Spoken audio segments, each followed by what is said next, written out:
We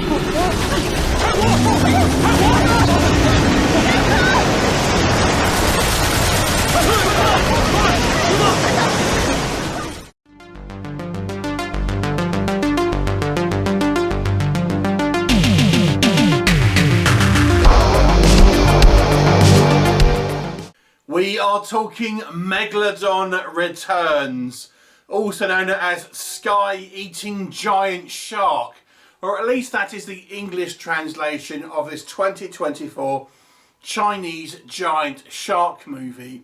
This is effectively the Chinese equivalent of an asylum film, I would tell you.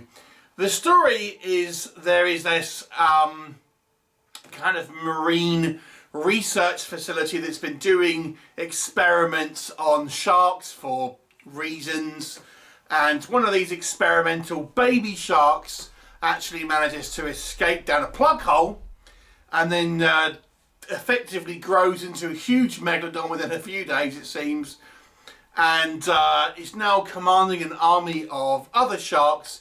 And now we have scientists in the military trying to stop it by any means necessary, including a giant mechanical shark, various scientific methods, and an unexpected ally.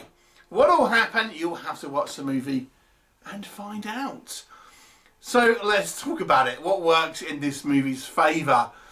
If you like low budget schlock, if you like asylum movies and you like them with an Asian flavour, then you may want to check this one out, because it really does feel like an asylum movie.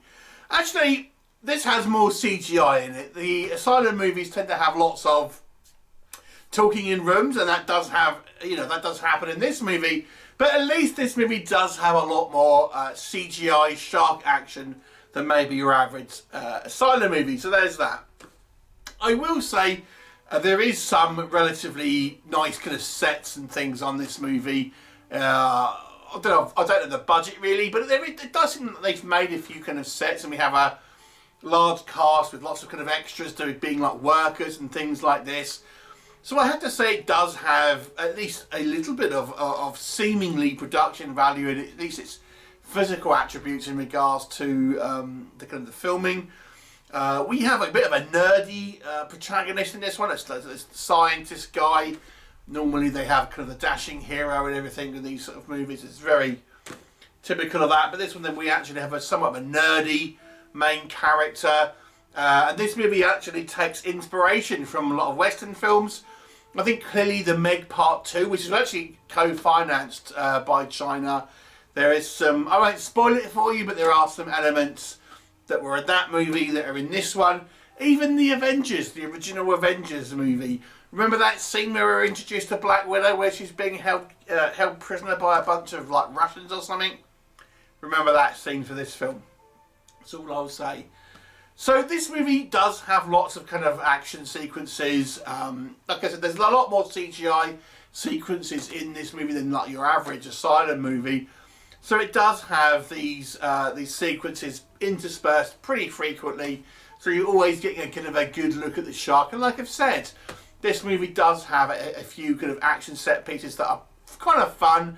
And this movie isn't afraid to kill kids. We get a early scene where we see the shark in sort of normal shark size, if you like, before it grows into a huge megalodon, eats a kid whole.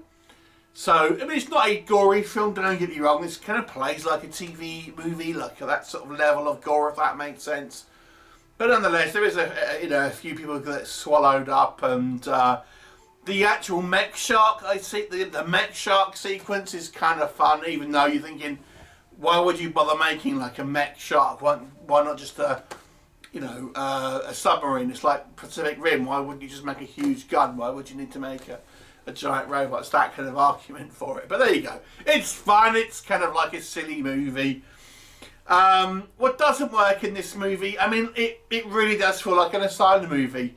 It's so overly ridiculous in places. Like we have this massive institute of marine intelligence, and it's like the kind of the CIA, but specifically dealing with marine emergencies and things like that.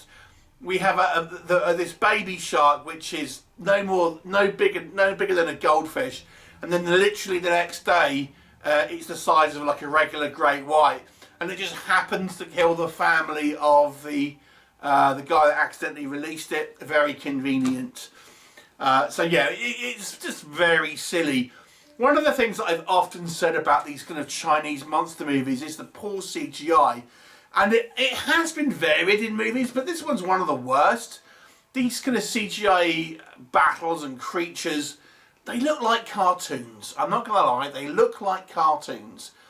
And it's just very, very over the top. And like, for example, they've plussed this shark, given it up this kind of sort of armoured skin almost. I didn't think you need to do it, because it kind of looks less like a shark. And I actually thought that was like, when I first saw this movie, I thought this was going to be like an armoured shark somehow, but it isn't. It's just like, no, we got to kind of make it look more kind of monstrous than a regular shark does. I don't think it's necessary. I would say there is a secondary creature that I actually think did look pretty cool, but it's very obvious that this other creature is ultimately where that'll end up. Let me just say that. It's somewhat of a Chekhov's gun, if you're familiar with that term.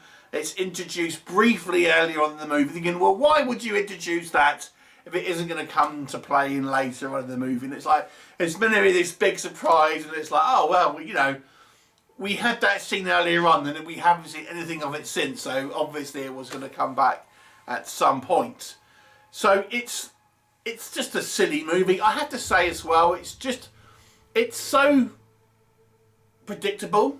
Even though this movie is quite action-packed, and it's not a long film, it's a little dull, to be honest, because it's just so by the numbers in regards to its level of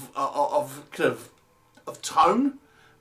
It's just predictability, and just really just a by the numbers story, really. And with the amount of silliness that's in this movie as well, it kind of goes a little bit almost into parody kind of situations. So I think you can enjoy this for a very lowbrow piece of schlock.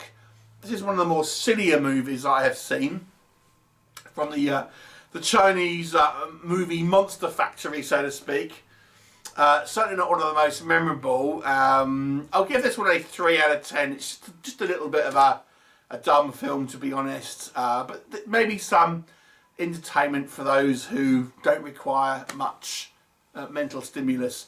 3 out of 10. Have you seen it? What did you think of it? Please leave me a comment, and I shall look forward to seeing you next time. Bye.